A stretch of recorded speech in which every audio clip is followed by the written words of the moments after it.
В петък казах, ще говорим и говорим и за Авраам.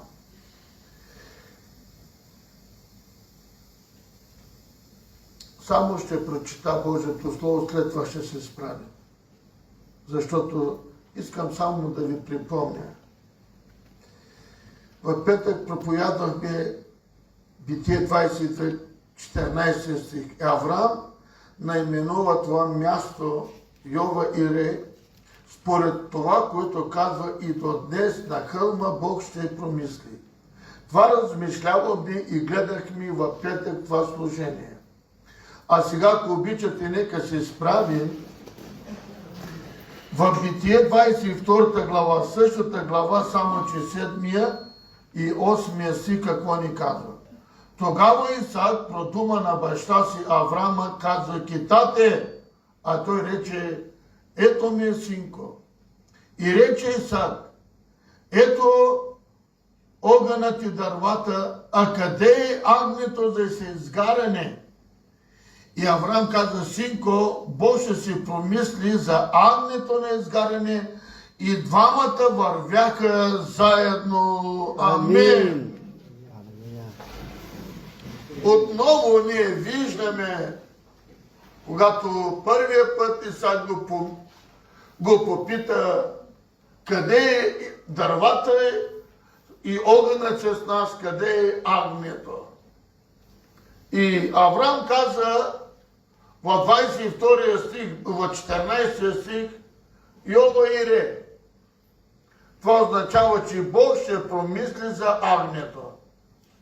И тази сутрин наистина ние продължаваме нашето слово, обаче обърнете внимание тази сутрин къде е агнето за всеизгаряне. Обърнете внимание тук, братя и сестри, Исак отново обръща вниманието на баща си и пита къде е агнето. И тази сутрин не само искам да ви разкажа една история, но искам тази сутрин да проверите вътре във вас, вътре в нас и да се питаме къде е агнето. Агнето е Господ Исус Христос. Но къде е агнето в твоя живот? Къде е агнето в твоята църква? Къде е агнето в твоя дом?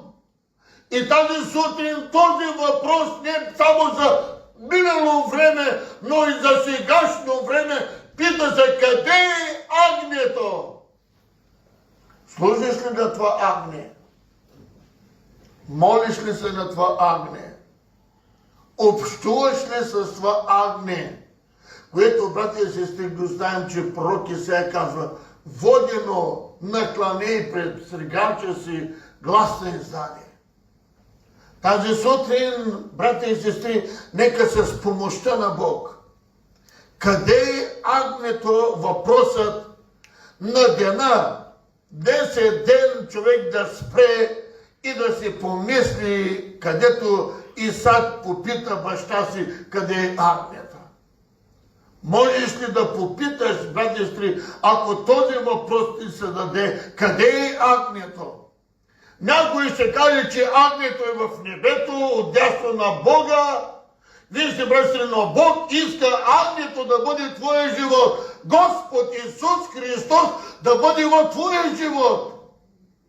И Божието Слово иска да ни каже, братя, на планината Мория, наречено по-късно Голгота, в Стария Завет има много знамения.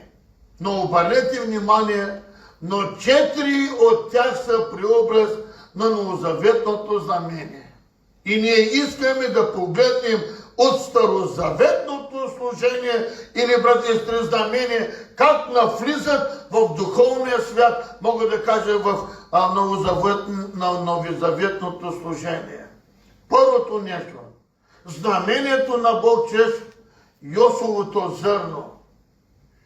Символ на Божието Слово хляб за целия свят. И знаете ли кой е този Йосиф?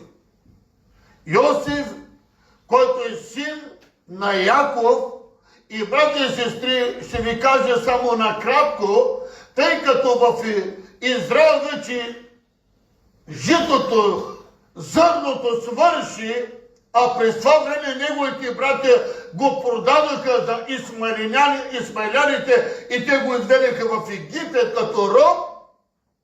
И затова се казва Божието Слово, само в Египет имаше храна за добитъка и имаше храна и за хората по един случай, понеже Йосиф видя съно един сън. 7 крави, тлъсти хубави крави, излизат, брати и сестри, от морето и започват да пасат пашата.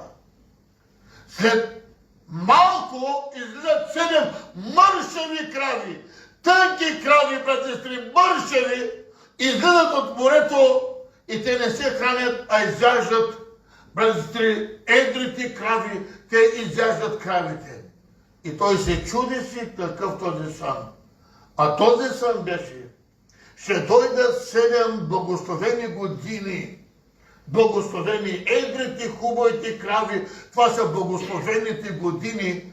И казва, брати и сестри, Йосиф казва на, как се казваше, на Арона.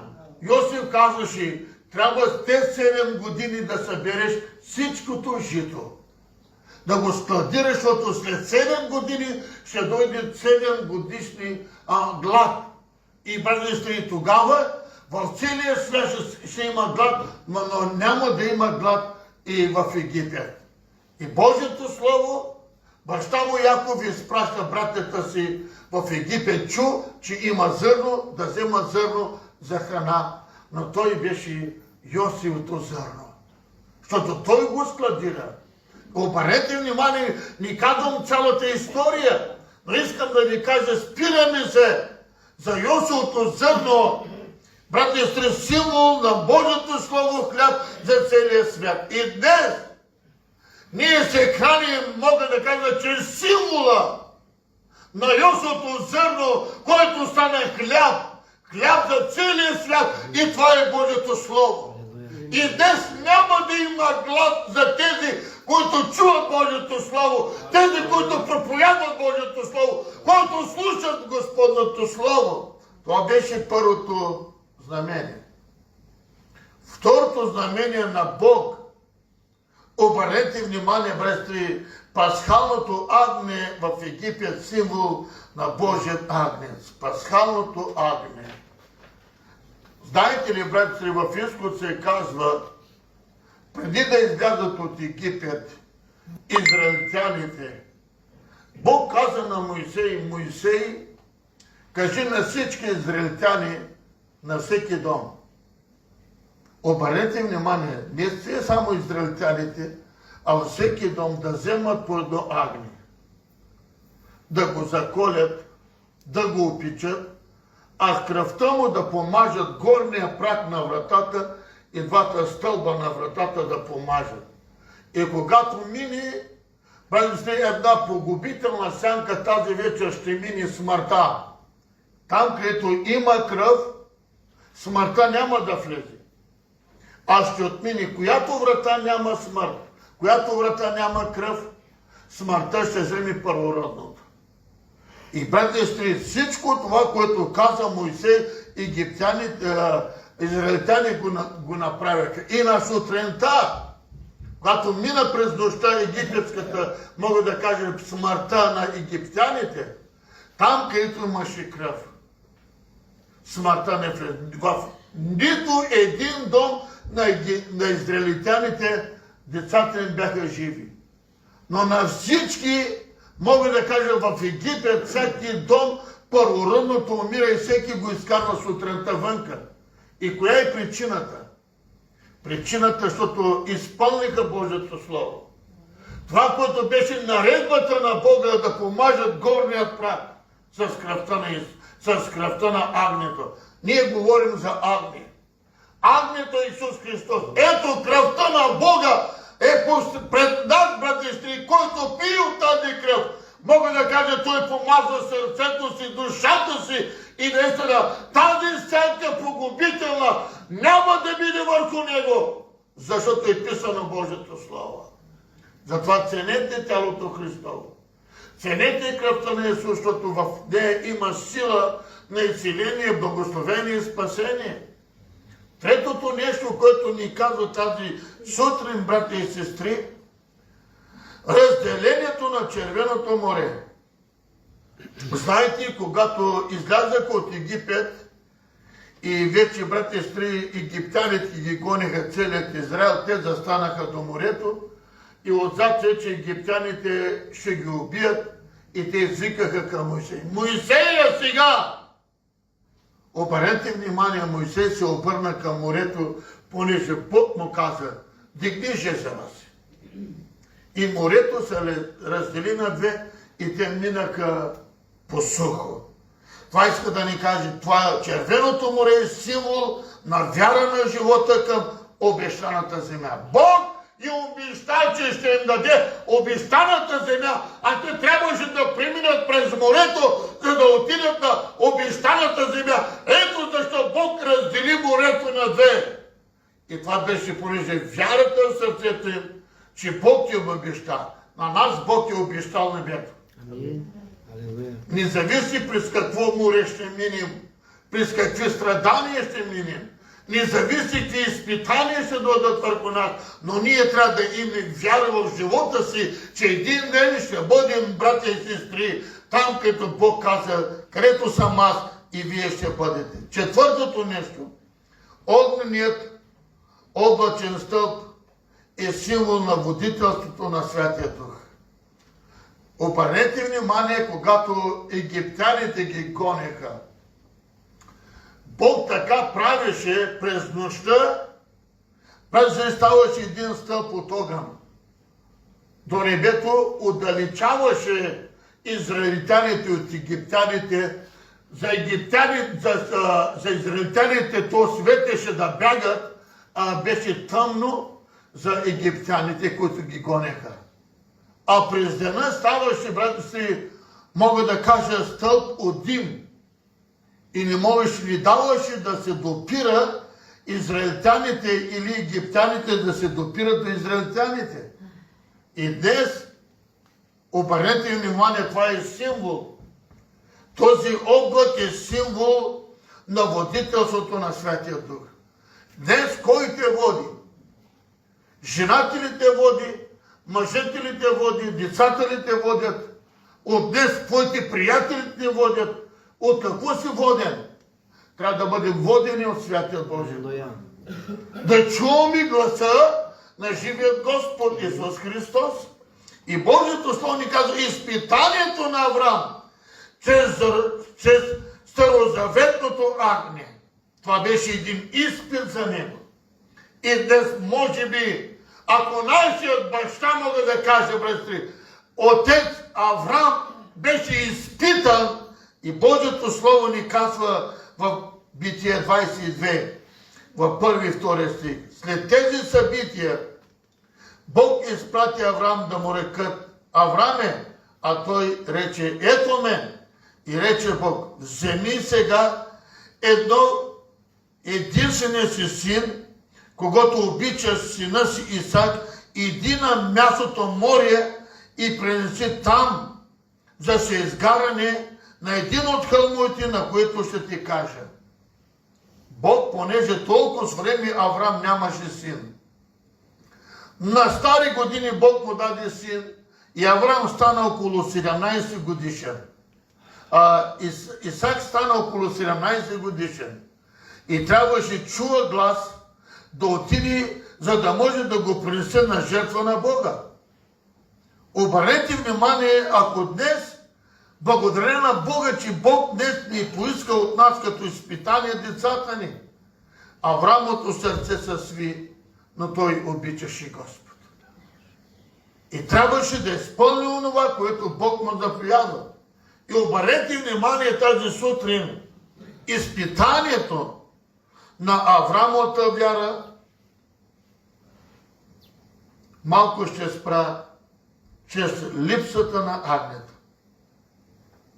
Той знаеше, че Авраам имаше вяра, Но липсва агне. Как мога да отида на планината и да принеса агне? Това беше изпитание на неговата вяра. Второто нещо. Изпитанието на Авраамовата любов. Отново. Чрез липсата на агне. Той имаше любов към Бога. Но няма агне. Третото нещо. Изпитанието на Авраам. На Авраамовото послушание. Той беше много послушен на Бог. Но нямаше агне. Какво трябва да принесе? Обърнете внимание тази сутрин. Бог може да изпитва и твоята вяра. Колко обичаш Бог? Бог иска да изпитва твоята любов.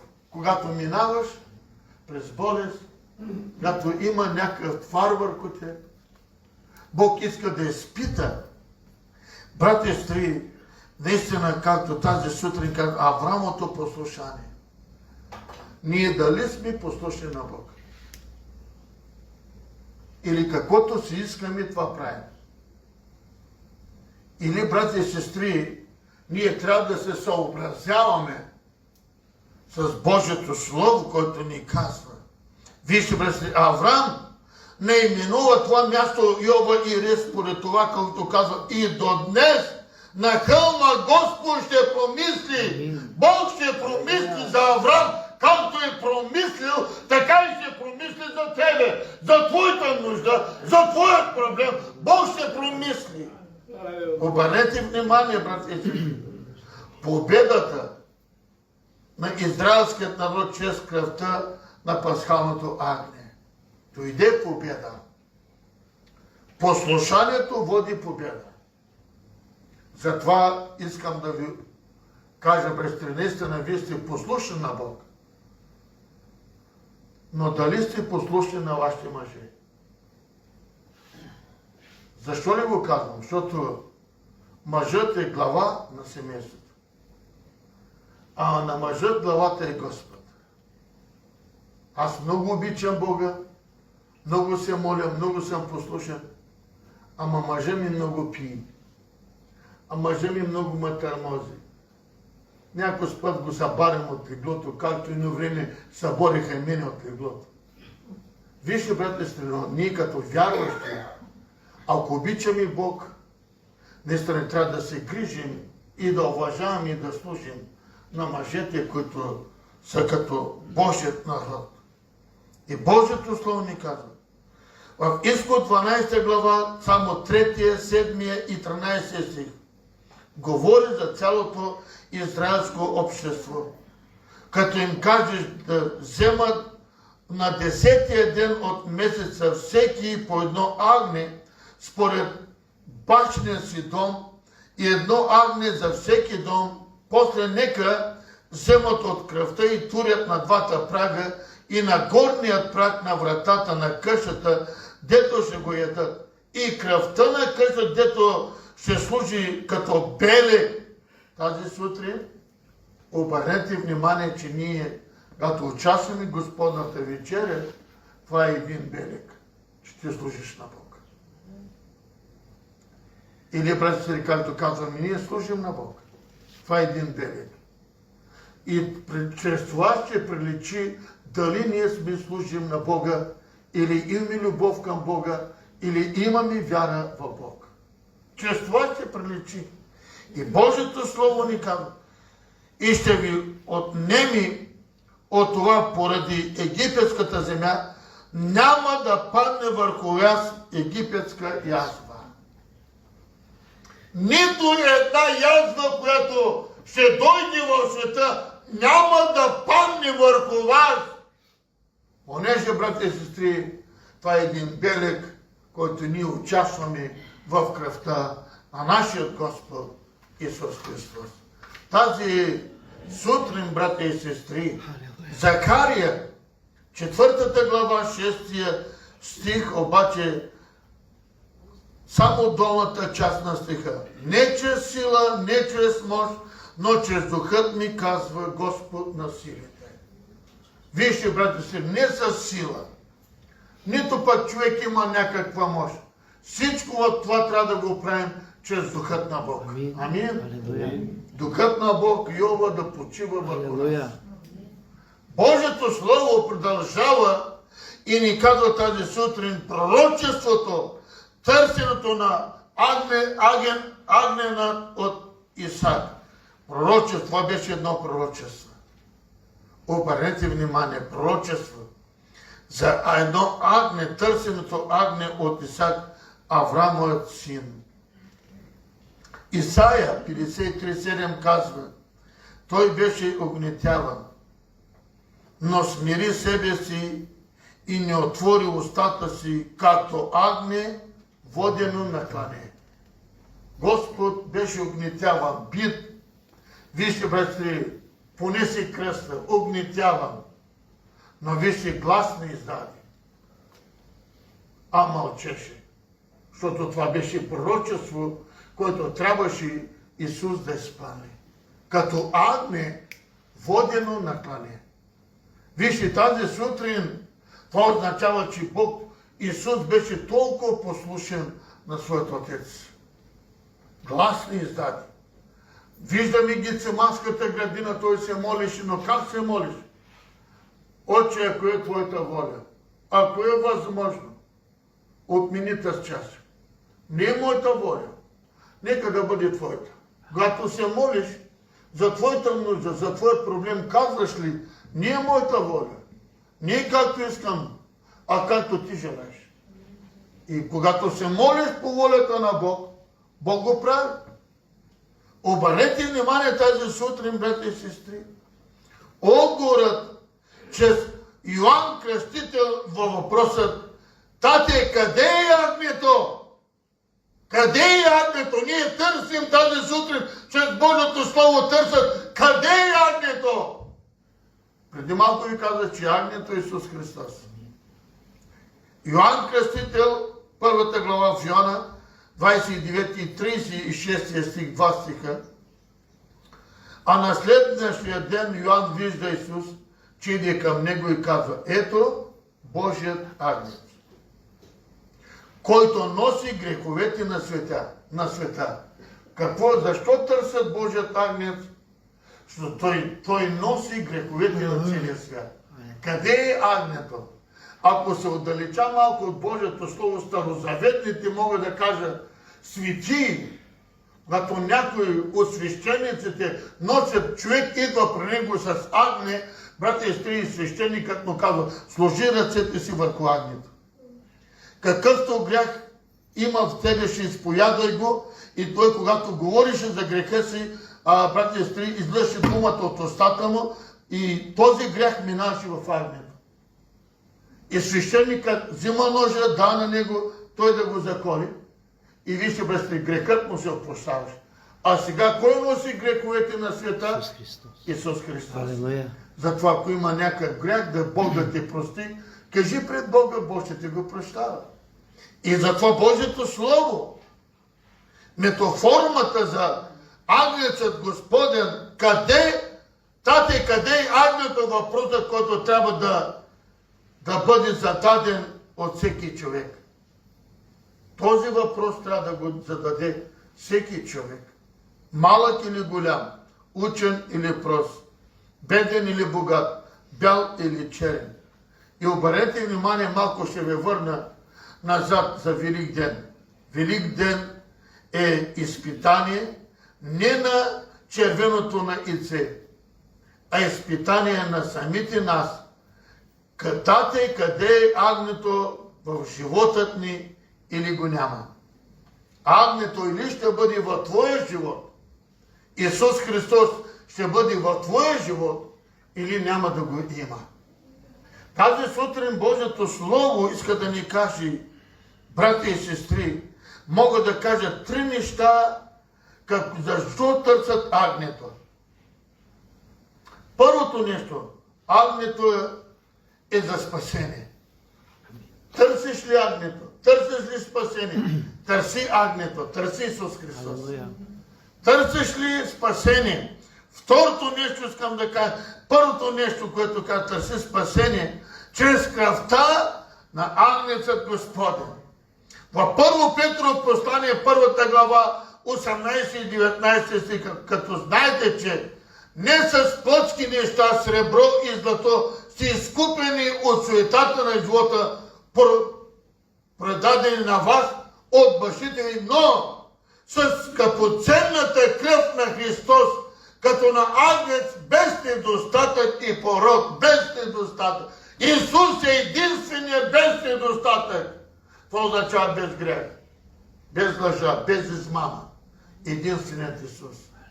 А този свят принадлежи на измама, на грех, на всичко останало друго.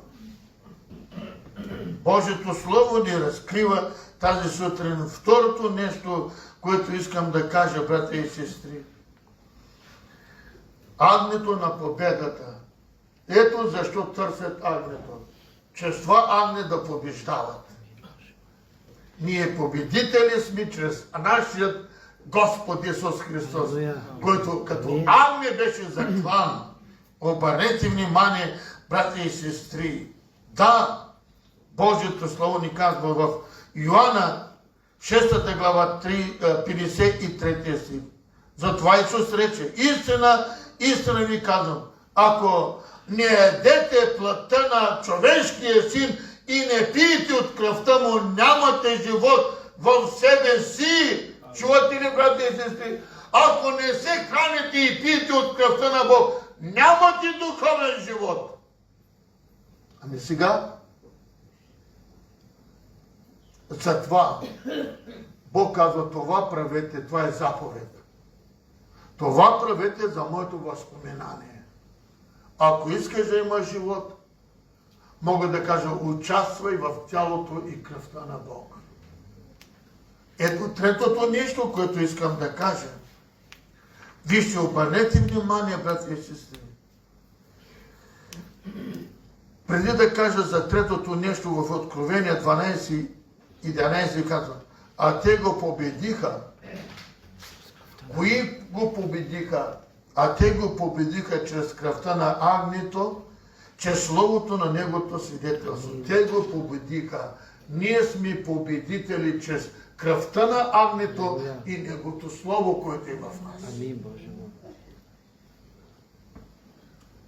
Бог да ни благославя тази сутрин. И на трето място каза, брати и сестри, защо търсят агнето? Агнето носи мира. Ако твоя дом няма мир, поради липса на това, че не участваш, или агнето не живее в теб, Исус Христос. Ето липсата на агнето, да няма мир. Понеже се казва, братя и сестри, римляните, мир чрез кръвта на агнето, римляните 5.1.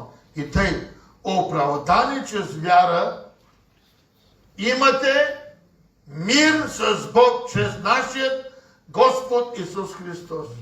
А ние оправдани ли сме чрез вяра? Слава да бъде на Бог. В Йоанна 14.27 казва: мир ви оставам, моят мир ви давам, аз не ви давам както света дава, да не се смущава сърцето ви, нито да се бои. Тази сутрин Бог иска да ни каже: не бойте се. Аз победих и вие ще побеждавате. Фактът на мира помежду небето и земята е подписан не с мастило, а с драгоценната кръв на Божият агнец. Фактът. Вижте, помежду небето и земята Бог е подписал с кръвта си. Наистина единственият мир може да дойде само от небето, от нашия Господ. И Божието Слово иска да ни каже тази сутрин: агнецът Господен за вечността. Защо търсите агнето? Защото единствено е пътят за вечността е Господ Исус Христос. Няма друг път. Той е подчертал пътя. Той е направил пътя. Единствено агнето чрез кръвта. Питаме: тате, къде е агнето? Агнецът Господен е пред Божият благодатен престол.